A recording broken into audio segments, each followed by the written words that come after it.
Instagram for the first time in years.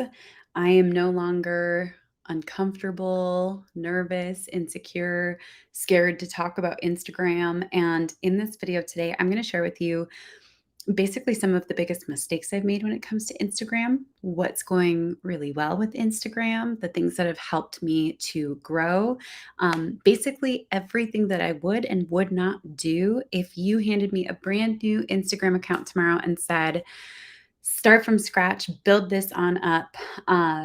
Here is everything I would and would not do. So say hello once you get here in either the comments or in the chat, because we're going to dive on in, and I'm really, really excited about this. Today's going to be a very candid look at Instagram. Feel free to drop a yes if you have ever felt like growing Instagram is one of the most painful platforms to grow. Another cool thing, by the way, feel free to drop your Instagram handle in either the comment or in the comments or in the chat, because I love to check people's content out and see what's going on. All right, so let's dive on in. We're going to talk really transparently about my growth journey, because it's something that for years, you guys, I felt super self-conscious about. And I was like, I don't know how people can see me as a social media expert when I have this the hidden secret about what's going on with Instagram, all of that. And so I'm just going to share a little bit of my backstory with Instagram, why it's been so stressful. And then we're going to dive into all of the things that I do and don't recommend. Sound good? I'll also give you guys an inside look at my analytics from Instagram, so you can kind of actually see the journey that I'm about to share with you represented, and where decline has happened and where growth has happened. So, okay, you guys excited? So let's just go ahead and dive in. So several years ago, when I started on Instagram, like in a serious way, I think it was about 8 years ago, and I did what everybody else did. I looked up what all of the gurus were saying, a few of the most prominent, well-known social media growth hackers, and everyone was saying things like, oh, this is the software you want to use. This is the tool you want to use. This is the et cetera, et cetera. Unfollow, or it's called follow, unfollow. And you want to use bots to do it. So I did. Does anyone remember those days, by the way? I used follow, unfollow to basically grow my Instagram account up to about, I think, 26,000. And that's kind of where it stayed for a while. Now, flash forward, I don't recommend follow, unfollow at all. I was very, very new to the world of social media, growth, marketing. And I was just looking to see what like the experts said. And I was like, whatever they say, I'm just going to do it because they probably know better than me. Can I get a true or a false in the chat? Not always true, right? Okay, so did follow, unfollow. Definitely took a hit for like my engagement, my growth. And by the way, I still feel the effects of that to this day, especially with what I'm about to share with you after that. I hired a growth hacker. And what was wild is when I hired this growth hacker, basically, he put my account, and by the way, I allowed him to. I want to be clear on this. I allowed him to do what he needed to do to grow my account. So he put me through pods and put me through these things called super likes and boosts. And basically, what that means is it's a bunch of fake people, even though the bots consider them real. They say like, oh, these are real accounts, etc. It's fake engagement so that you look like you're more popular than you are, and then paying for shout outs and loops and giveaways and all this stuff. So that's basically what he did with my account. And he grew it to, I want to say it was like 140,000 followers at that time, 140, 150,000. And then my account got shut down and banned. I had to work really hard to get it back. I don't recommend any of that stuff, no matter how enticing or exciting it is. Straight up 100% don't recommend it. But let me show you guys what happened after that. It might have even been more than 140,000. We're going to just take a peek because I'm going to share my screen with you and show you my analytics. Who's excited about that? Who's here for that? Okay, so go ahead and take a peek at this right here. So this is the behind the scenes of my analytics on Instagram. And I will give you a heads up, like the last month or two have not been my strongest months. And I'm okay with that because there's been a lot that's gone on. But We've got everything trending in the right direction, and it's been that way for the last 8 months maybe. First time in it feels like a decade. So, we're net positive 270 followers in the last 30 days. But I wanna show you this. So, check this out. If we can go into these stats right here. So, check this out. After I stopped working with that, guru that basically blew my account up and then disappeared. Oh, he got me up to 175,000. Um, it bled for years and years and years and years and years, even beyond what you can see here. And then it was not until I didn't realize it was this recent, not until January, that I turned my account around and started to grow it consistently, completely organically. So that's pretty neat to see. I mean, for me, that's really big to see. Anyone else feel this way also? So I'm gonna go ahead and stop sharing, and I'm gonna share exactly with you guys like what we're doing, what I wouldn't do, etc. I would not recommend striving for growth hackers unless you are like a VC funded company that needs to get results very, very quickly. I started on TikTok 4 years ago. So, kind of cool to know. Okay. So, number one, I studied the people who are growing the most rapidly on Instagram. And a few of them include like Founder, Foundr, and Vanessa Lau. And I discovered that they were posting between 3 and 30 times a day. Now, I'm sharing this just to share. So if I had to grow from the ground up, I would implement all of this. If I had to grow to 100,000 followers, or else I would lose $1 million. This is exactly what I would follow. But feel free to take what fits and implement what does. And the ones that don't yet, don't stress them. Cool. Everyone drop a yes. So I know you hear me loud and clear on that, and you're not going to feel stressed out by this. But we basically implemented a content rotation, which I'll talk about in a minute, so that I always had a baseline of 2 posts going out per day, even if they weren't that good. Who needed that key phrase right there? Even if they weren't that good, even if they weren't excellent, it was just content so that there was something going out, so that the platform's happy, so that people are reposting it, etc. So I made it so that there was always at least 2 pieces of content going out each and every day. Founder without the E. And so I really discovered that in general, within some limitations, those who post more tend to grow more. And this is something I haven't seen to be true on Instagram for years until recently, like the last 5 to 7 months, which I find really exciting. I would not do professional style photo shoots. And I'm just going to be super honest. I am so happy that that era is done. I can't keep up with that. That is not my lifestyle. The idea of having to do photo shoots drives me absolutely crazy. The editing process, styling process, I like them like once in a great while, but less photos that are professional. So people who are showcasing their lives like influencer style, unless you really and truly are an influencer, that's not the way to grow anymore. Can I get like a thank goodness in the chat if anyone else feels me on that? Okay, I would not do pods, loops, gaming engagements, super likes, anything like that. Cool. That is another thing I would not do growing from zero. I would do lots and lots of reels.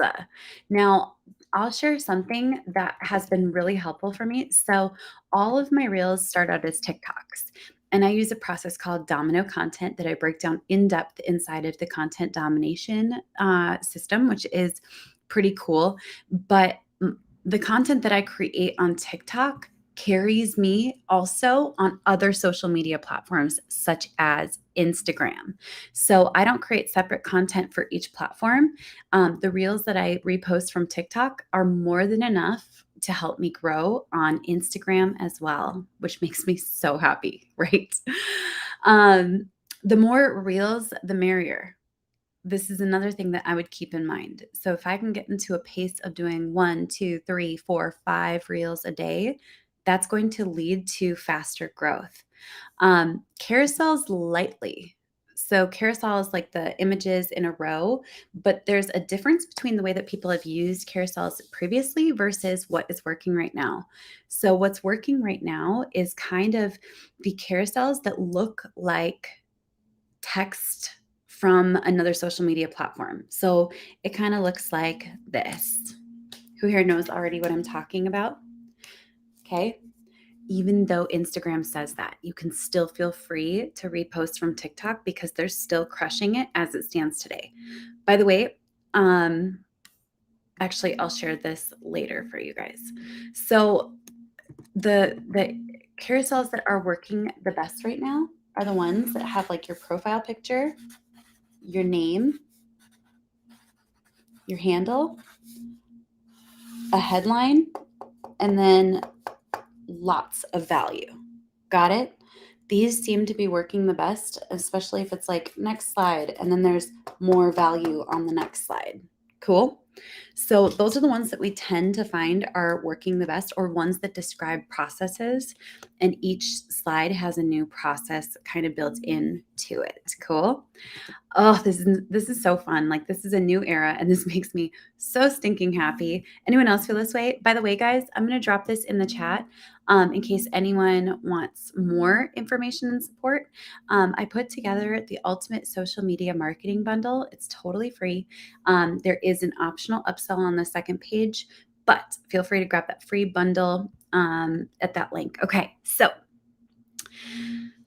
I would do less highly branded content, more content that feels organic, because nobody likes to reshare content that looks like a sales ad, basically, right?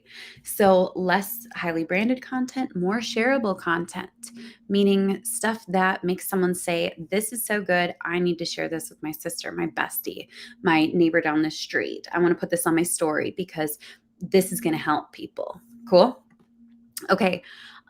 Less focus on hashtags. In the past, we used to focus on 30 hashtags at a time.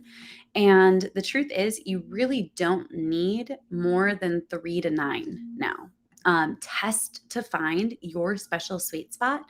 But generally speaking, what we've found is working really well for our reels specifically is 3 hashtags that describe the who it is you want to reach, 3 hashtags that describe what it is that is the problem or pain point, and three hashtags that describe uh, what it is that you're going to help them with. Does that make sense?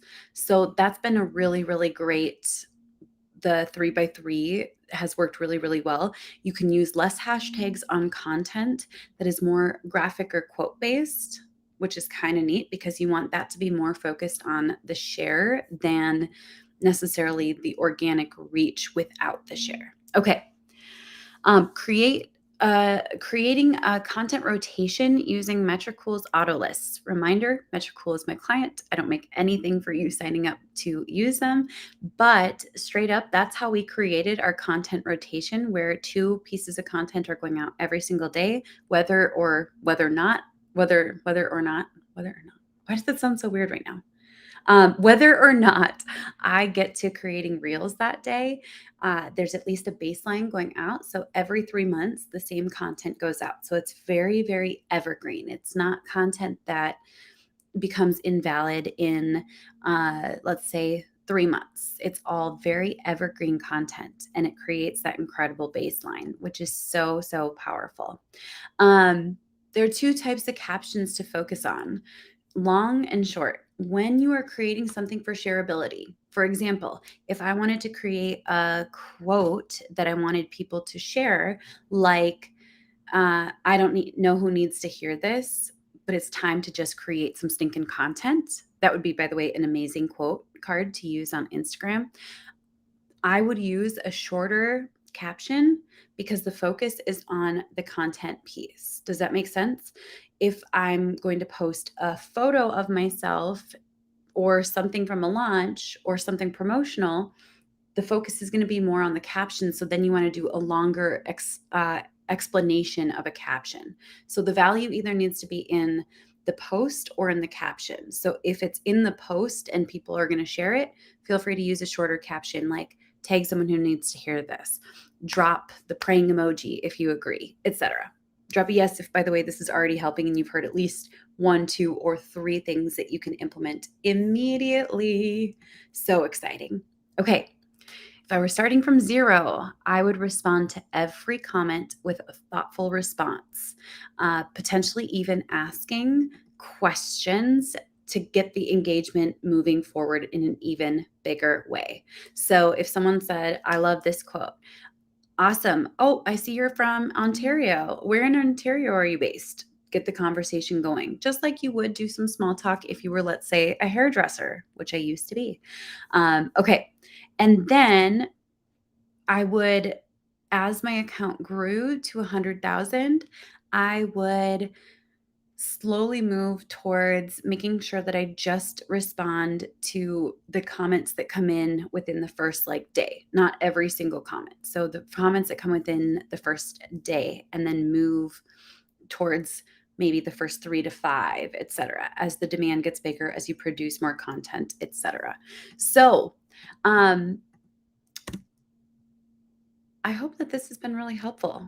I already can see Rachel says yes, Michelle says yes, Jana says love, Roxana says useful info, Shannon says yes.